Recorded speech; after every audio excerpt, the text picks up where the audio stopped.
Hello student, जीत आई इसकी online class में आपका स्वागत है।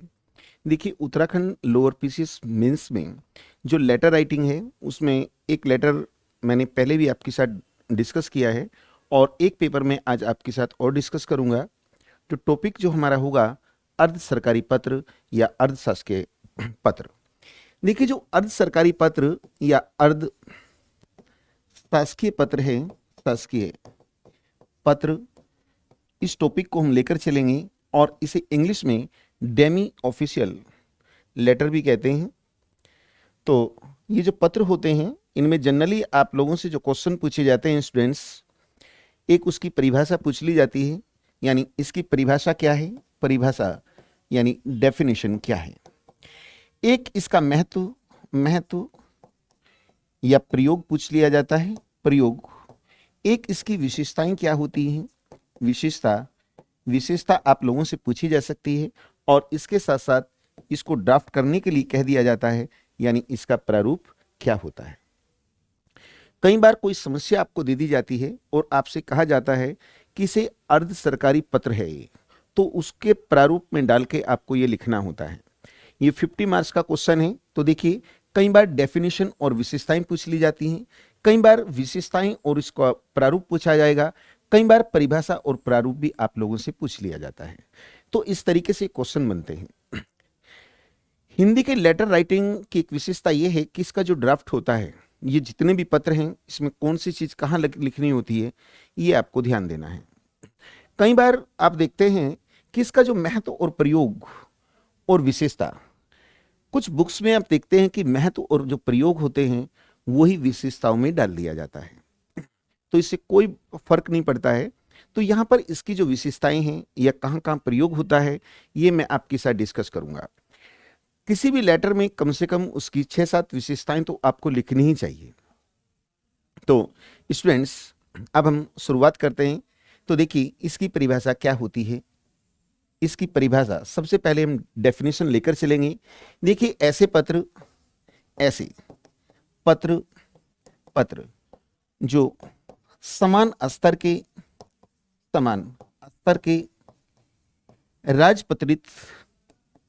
राजपत्रित अधिकारियों के बीच, अधिकारियों के बीच बीच वैसे बीच से बेटर होगा कि आप मध्य लिखें, अधिकारियों के मध्य मध्य औपचारिकता से हटके, यानी औपचारिकता से हटकर सरकारी प्रयोजनार्थ यानी उद्देश्य से लिखे जाते हैं, उसी को हम अर्ध सरकारी पत्र कहते हैं।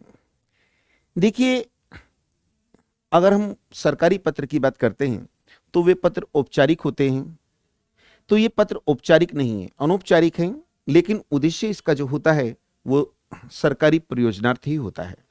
तो अब हम नेक्स्ट पेज पर लेकर चलेंगे, इसकी पीडीएफ भी जाएगी आप लोगों तक।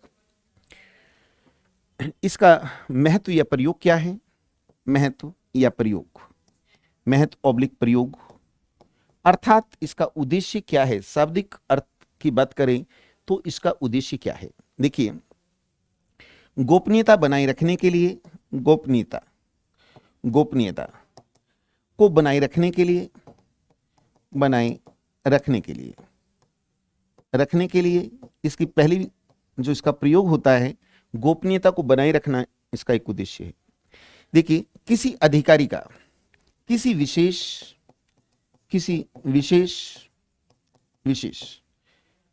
बिंदु पर ध्यान आकर्षित करने के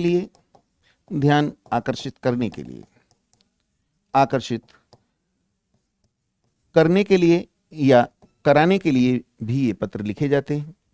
इसके साथ साथ यदि किसी कार्य में विलंब हो रहा है, विलंब यानी देरी हो रही है, विलंब हो रहा है, तो उसे गति देने के लिए देने के लिए भी लिखे जाते हैं। और इसके साथ साथ कई बार क्या होता है, किसी अधिकारी अधिकारी अधिकारी का अभिमत स्टूडेंट्स, अभिमत का मतलब होता है यहां पर ओपिनियन, यानी राय लेने के लिए इनका प्रयोग किया जाता है। तो इनका प्रयोग और महत्व यही है। अब स्टूडेंट्स देखिए, अगर इसके कैरेक्टरिस्टिक यानी विशेषताएं पूछी जाती हैं तो विशेषताएं, अब हम विशेषताओं पर चर्चा करेंगे। विशेषता यानी इसकी विशेषताएं क्या हैं। ये जो पत्र होते हैं, जैसे हम सरकारी पत्र की बात करते हैं तो सरकारी पत्र का जो ड्राफ्ट होता है वो बिल्कुल नियत होता है, उसके साथ छेड़छाड़ नहीं होती।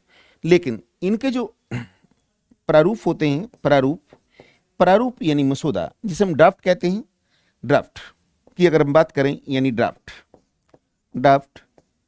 का जो स्वरूप होता है, स्वरूप ये व्यक्तिगत पत्र के समान होता है।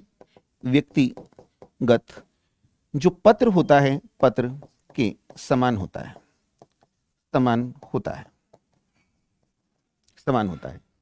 देखिए, मैंने इसकी डेफिनेशन में एक बात बताई थी, ये समान स्तर के अधिकारियों को लिखे जाते हैं। तो इसकी दूसरी विशेषता यह है कि समान स्तर के अधिकारियों को लिखे जाते हैं। अधिकारी को लिखे जाते हैं।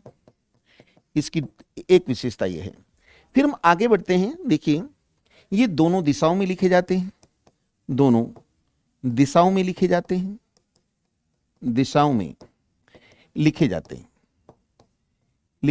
जाते हैं यानी ऐसे भी चलता है ये और ऐसे भी। अगर हम सरकारी पत्र की बात करते हैं, वे दुधारी हैं, यानी नीचे से ऊपर को भी लिखे जाते हैं और ऊपर से नीचे को भी लिखे जाते हैं।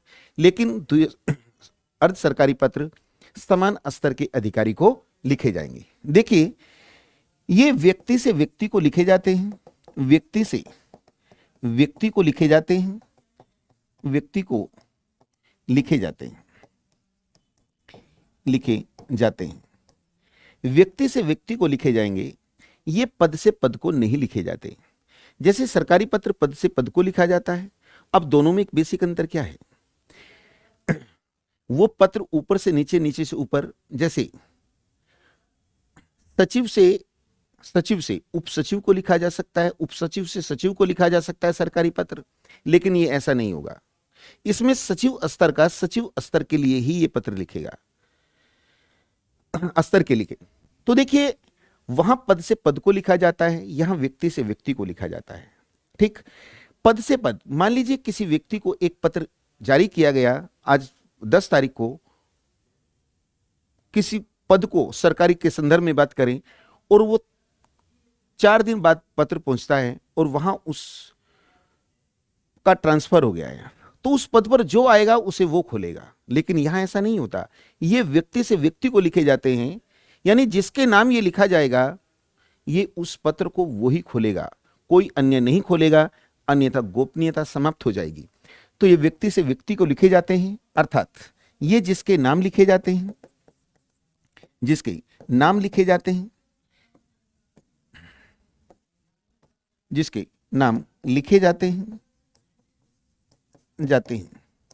इसे वही खोलता है,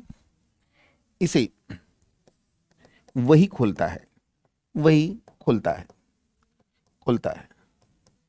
देखिए स्टूडेंट्स, यदि इसकी भाषा शैली की बात करते हैं, इसकी जो भाषा शैली है, भाषा शैली ये व्यक्तिगत हो सकती है, व्यक्तिगत होती है। इसमें आत्मीयता होती है, इसमें आत्मीयता होती है। देखिए, जैसे हम सरकारी पत्र की बात करते हैं तो उसका प्रारूप भी निश्चित होता था, आदि। उसमें एक चीज और भी थी, वो बहुत ही संक्षिप्त लिखा जाता था। तो संक्षिप्तता यहां बाध्यता नहीं है। इसके साथ साथ सरकारी पत्र में राजभाषा या राज्य की वैकल्पिक भाषा का प्रयोग होता था। तो यहां पर देखिए, राजभाषा राजभाषा में लिखा जाए, ये बाध्यता नहीं है, ये बाध्यता नहीं है, बाध्यता नहीं है, ये ध्यान रखना है। ये आदेशात्मक नहीं होता, आदेशात्मक, ये आदेशात्मक नहीं होता। देखिए, यदि हम इसके प्रारूप की बात करते हैं तो इसके प्रारूप में देखिए, मैं बता चुका हूं कि इसका जो मसौदा होता है, उसका जो यानी ड्राफ्टिंग जो होता है, उसका स्वरूप कैसा होता है, व्यक्तिगत होता है। तो कई बार ये जो पत्र होते हैं, ये पत्र शीर्ष का मतलब होता है लेटर हेड। लेटर हेड पर भी ये पत्र लिखे जाते हैं।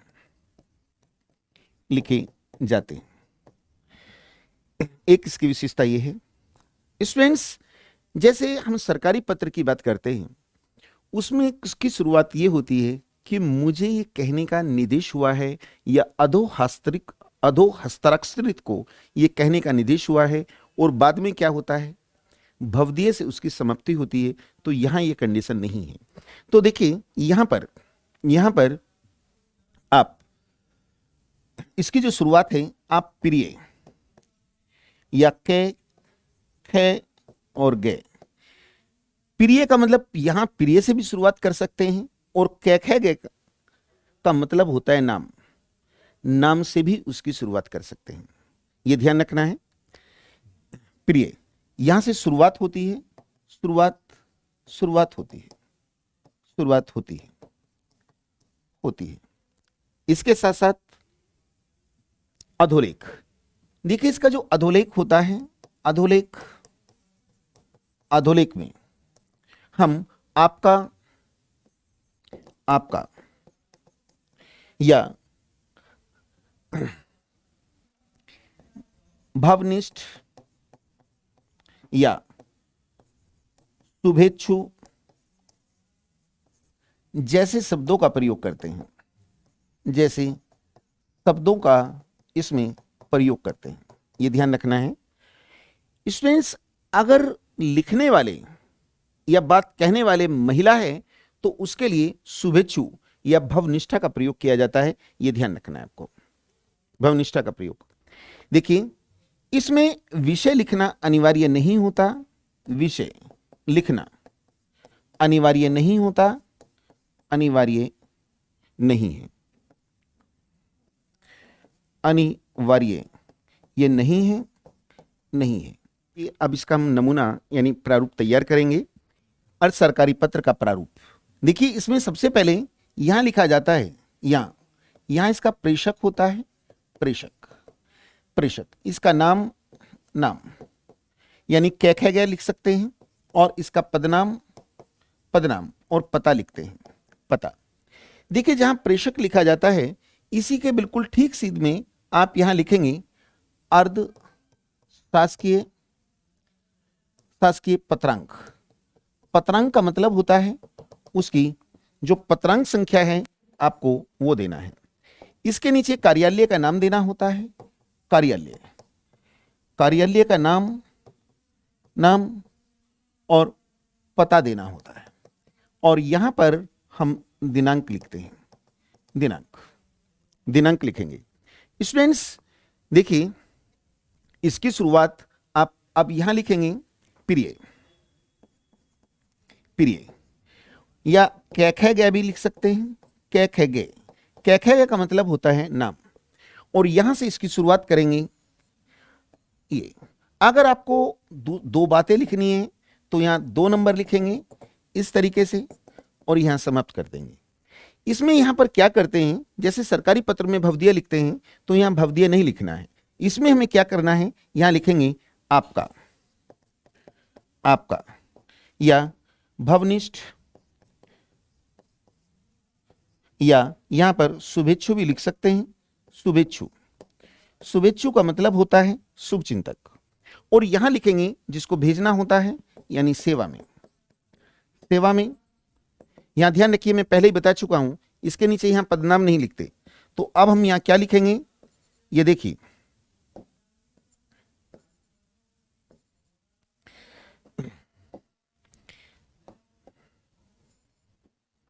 सेवा में, सेवा में नाम, नाम, पदनाम